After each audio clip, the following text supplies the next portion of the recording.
ये तज्जिया इस्लामाबाद साउंड की तरफ से पेश किया जा रहा है। आज हम एक बहुत ही आम लेकिन सच पूछें तो एक बहुत अहम मसले पर बात करेंगे जिसका सामना लाइव प्रोग्राम करने वाले तकरीबन हर साउंड ऑपरेटर को करना पड़ता है। अगर आप साउंड का काम करते हैं तो ये कहानी आपको बिल्कुल अपनी लगेगी कि महफिल में आवाज़ बेहतरीन थी, एक एक सुर, एक एक लफ्ज़ बिल्कुल साफ था, लेकिन जब प्रोग्राम के बाद रिकॉर्डिंग सुनी तो आवाज़ फटी हुई, दबी हुई और सुनने के लायक ही नहीं थी। तो समझें कि ये आपकी गलती नहीं है, बल्कि ये सही टूल ना होने का नतीजा है। आइए देखते हैं कि इस मसले को हमेशा के लिए कैसे हल किया जाए। देखें, हॉल में जो आवाज़ स्पीकर से निकलती है ना, वो ताकतवर और जानदार होती है। लेकिन जब वही आवाज़ सीधी लैपटॉप या मोबाइल की छोटी सी कमज़ोर सी इनपुट में जाती है तो समझें उसका दम घुट जाता है। नतीजा क्या निकलता है? एक बेजान फटी हुई रिकॉर्डिंग। मसला ऑपरेटर का नहीं, मसला मिक्सर और रिकॉर्डिंग डिवाइस के दरमियान एक सही पुल ना होने का है। तो चलें इस मसले को स्टेप बाय स्टेप हल करते हैं। पहले ये समझेंगे कि असल मसला है क्या और इसका सही हल क्या है। फिर देखेंगे कि आपके प्रोग्राम के हिसाब से कौन सा स्कारलेट मॉडल ठीक रहेगा। इसके बाद सबसे अहम चीज़ कि मिक्सर से साफ आवाज़ रिकॉर्ड करनी कैसे है और क्या ये मोबाइल से भी हो सकता है। और आखिर में कुछ ईमानदाराना मशवरे और फाइनल सिफारिशात भी होंगी। इस मसले का हल वो डिवाइस है जो हर प्रोफेशनल सेटअप में मिक्सर और कंप्यूटर के बीच लगी होती है, एक यूएसबी ऑडियो इंटरफेस। यही वो पुल है जो आपके मिक्सर की ताकतवर आवाज़ को बगैर खराब किए बिल्कुल वैसे का वैसा आपके लैपटॉप या मोबाइल तक पहुंचाता है। इसे ऐसे समझें कि मिक्सर से आने वाली आवाज़ एक ताकतवर नदी की तरह है। अब अगर आप उसे सीधा एक छोटी सी पाइप यानी कंप्यूटर की इनपुट में डालेंगे तो पानी तो बाहर गिरेगा ही, मतलब आवाज़ फट जाएगी। ऑडियो इंटरफेस एक ऐसा कन्वर्टर है जो इस नदी के बहाव को बिल्कुल कंट्रोल करके डिजिटल फॉर्मेट में बदलता है ताकि एक कतरा भी ज़ाया ना हो और हॉल वाली क्वालिटी महफूज रहे। अब मार्केट में बहुत से इंटरफेस हैं, लेकिन फील्ड में काम करने वाले ज़्यादातर लोग फोकसराइट स्कारलेट पर भरोसा क्यों करते हैं? वजह बहुत सादा है, ये चलता है। इसकी आवाज़ साफ है, इसकी बॉडी लोहे की है जो धक्के बर्दाश्त कर लेती है, और इसे चलाने के लिए कोई रॉकेट साइंस नहीं चाहिए। आप इसे लगाते हैं और ये काम शुरू कर देता है, बस। ठीक है, तो अब सवाल ये है कि स्कारलेट के इतने सारे मॉडल्स में से आपके काम का कौन सा है? भाई, मस्जिद के बयान के लिए अलग चीज़ चाहिए और कव्वाली के लिए अलग। आइए इसको समझते हैं। ये 4 मॉडल सबसे ज़्यादा इस्तेमाल होते हैं। सोलो सबसे छोटा, एक शख्स के लिए। 2i2 सबसे मशहूर महफिलों की स्टीरियो रिकॉर्डिंग के लिए। 4i4 थोड़ी ज़्यादा सहूलियात के साथ, और 18i20 एक मुकम्मल स्टूडियो सेटअप के लिए है। अब एक एक करके देखते हैं कि ये फील्ड में असल में कैसे काम करते हैं। सोलो, जैसा कि नाम से ही जाहिर है, अकेले काम के लिए है। अगर आपने सिर्फ एक माइक से खुतबा या बयान रिकॉर्ड करना है तो ये बेहतरीन है, लेकिन एक बात याद रहे, ये मोनो है, यानी आवाज़ दोनों हेडफोन्स में एक जैसी आएगी, बिल्कुल दरमियान से। इसमें महफिल की वो जो वुसअत और फैलाव का एहसास होता है ना, वो नहीं आएगा। 2i2 वो मॉडल है जो ज़्यादातर लोगों के काम आता है। इसकी 2 इनपुट्स का मतलब है कि आप मिक्सर से लेफ्ट और राइट दोनों चैनल अलग अलग रिकॉर्ड कर सकते हैं। कव्वाली या नात की महफिल में जहां एक तरफ से एक आवाज़ आ रही है और दूसरी तरफ से दूसरी, ये मॉडल इस पूरे माहौल को कैद कर लेता है। सुनने वाले को वाकई ऐसा लगता है जैसे वो महफिल में खुद बैठा है।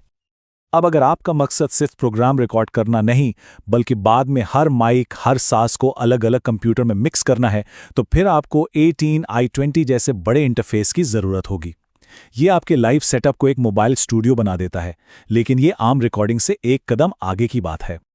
अच्छा, आपने बेहतरीन इंटरफेस ले लिया, लेकिन अगर आपने इसे मिक्सर से ठीक तरह नहीं जोड़ा तो सब बेकार है। सच पूछें तो ये इस पूरे अमल का सबसे अहम हिस्सा है। यहां गलती की कोई गुंजाइश नहीं है। एक साफ रिकॉर्डिंग के सिर्फ 4 असूल हैं। पहला, मिक्सर से सही जगह से आउटपुट लें ताकि रिकॉर्डिंग का लेवल मुस्तहकम रहे। दूसरा, सही केबल इस्तेमाल करें ताकि शोर ना आए। तीसरा, इंटरफेस को बताएं कि आप माइक नहीं बल्कि मिक्सर से एक लाइन लेवल सिग्नल दे रहे हैं। और चौथा, लेवल इतना रखें कि आवाज़ फटे नहीं, यानी हेडरूम हो। आइए इनको तफसील से देखते हैं। ये एक असूल पक्का याद कर लें, हमेशा कंट्रोल रूम या रैक आउट इस्तेमाल करें, मेन आउट को कभी हाथ ना लगाएं। क्यों? क्योंकि जैसे ही आपने हॉल की आवाज़ कम या ज़्यादा करने के लिए मास्टर फीडर हिलाया, आपकी रिकॉर्डिंग का लेवल भी ऊपर नीचे होकर ख़राब हो जाएगा। मैंने बहुत सी अच्छी रिकॉर्डिंग सिर्फ इसी एक गलती की वजह से बर्बाद होते देखी हैं। ये वो पहली बात है जो कोई भी सीनियर इंजीनियर अपने शागिर्द को सिखाता है। मैन आउट रिकॉर्डिंग के लिए नहीं होता, ये हॉल के लिए होता है। इस उसूल को याद रखें और आपकी आधी परेशानी वहीं खत्म हो जाएगी। स्टीरियो रिकॉर्डिंग सिर्फ एक टेक्निकल बात नहीं, ये एहसास की बात है। जब कव्वाल का कोरस एक तरफ से जवाब देता है और तबला दूसरी तरफ बज रहा होता है, तो स्टीरियो रिकॉर्डिंग इस पूरे मंजर को आपके कानों में जिंदा कर देती है। मोनो रिकॉर्डिंग में सब कुछ एक जगह इकट्ठा होकर बिल्कुल फ्लैट हो जाता है। इसलिए महफिल की रूह को बचाने के लिए स्टीरियो बहुत जरूरी है। अब जाहिर है हर जगह लैपटॉप लेकर जाना मुमकिन नहीं होता, तो सबसे बड़ा सवाल यह है कि क्या ये डिवाइस सीधी मोबाइल फोन से चल सकती है? आइए देखते हैं। जी हाँ, चौथी जनरेशन के मॉडल्स के साथ ये बहुत आसान हो गया है। आप डाटा के लिए फोन से कनेक्ट करें और पावर के लिए अलग से किसी भी अच्छे पावर बैंक से। इससे फायदा ये होता है कि आपका फोन भी चार्ज होता रहता है और इंटरफेस को भी पूरी पावर मिलती है, चाहे आप घंटों रिकॉर्डिंग करें। बस ख्याल रहे कि पावर बैंक अच्छी क्वालिटी का हो ताकि पावर मुस्तहकम रहे, ऊपर नीचे ना हो। देखें, कोई भी टूल हर काम नहीं कर सकता। एक अच्छा ऑपरेटर अपने टूल की ताकत भी जानता है और उसकी कमजोरी भी। आइए ईमानदारी से देखते हैं कि स्कारलेट कहां तक आपका साथ दे सकता है और कहां आपको एहतियात करनी होगी। एक बात जहन में रखें, ये कोई जादू की छड़ी नहीं है। अगर आपके मिक्सर से ही आवाज़ खराब आ रही है तो ये उसे ठीक नहीं करेगा। ये सिर्फ उसी आवाज़ को साफ रिकॉर्ड करेगा जो आप इसे देंगे। और याद रहे, 2i2 सिर्फ फाइनल मिक्स रिकॉर्ड करता है, अलग अलग माइक नहीं। और आखिर में इसकी USB केबल का ध्यान रखें और गेन लेवल को हमेशा लाल बत्ती से नीचे रखें। तो इतनी सारी मालूमात के बाद निचोड़ क्या है? आपकी महफिल के लिए, आपके काम के लिए कौन सा मॉडल हतमी इंतखाब होना चाहिए? आइए फैसला करते हैं। फैसला बहुत सीधा है। अगर आपको सिर्फ महफिल की फाइनल आवाज़ बेहतरीन क्वालिटी में रिकॉर्ड करनी है तो आंखें बंद करके 2i2 ले लें। लेकिन अगर आपको बाद में स्टूडियो में बैठकर हर आवाज़ को अलग अलग छेड़ना है, यानी मल्टी ट्रैक रिकॉर्डिंग करनी है, तो फिर आपका काम 18i20 जैसे बड़े इंटरफेस के बगैर नहीं चलेगा।